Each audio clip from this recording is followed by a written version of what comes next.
सास का असली चेहरा। 9 महीने की गर्भवती बहू सीढ़ियों से लहूलुहान मिली। सास ने कहा खुद गिर गई होगी, लेकिन दरवाजे पर खड़े पति ने एक ऐसा सबूत देख लिया जिसने पूरे परिवार की सच्चाई उजागर कर दी।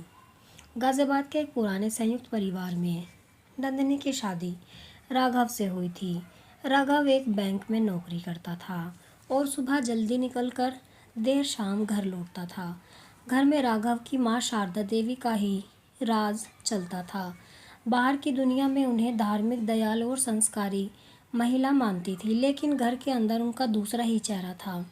नंदिनी 9 महीने की गर्भवती थी। डॉक्टर ने उसे साफ साफ कहा था कि अब ज़्यादा आराम की ज़रूरत है, लेकिन शारदा देवी रोज़ उससे पूरे घर की सफाई, कपड़े धोना, खाना बनाना और सीढ़ियों पर रखे सामान उठवाती थी।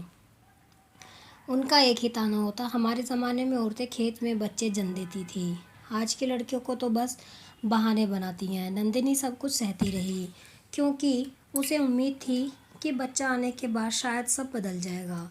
लेकिन वह दिन उसकी ज़िंदगी का सबसे भयानक दिन बन गया।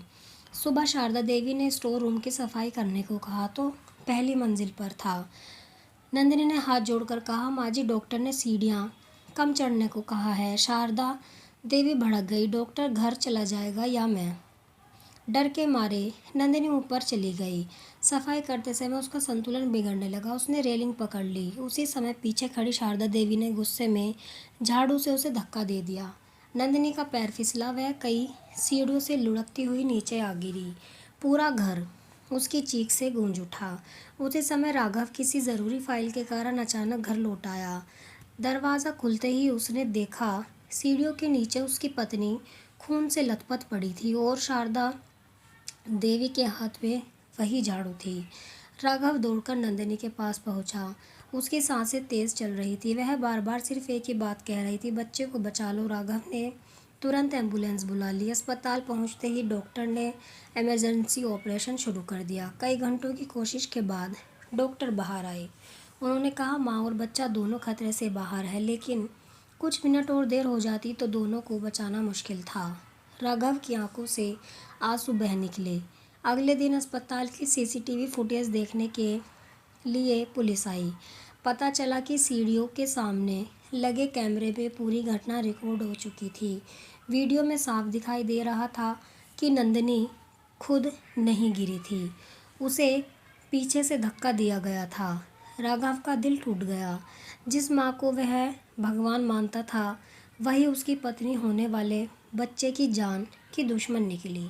शारदा देवी बार बार कहती रही, गुस्से में हाथ लग गया था, लेकिन अब बहुत देर हो चुकी थी।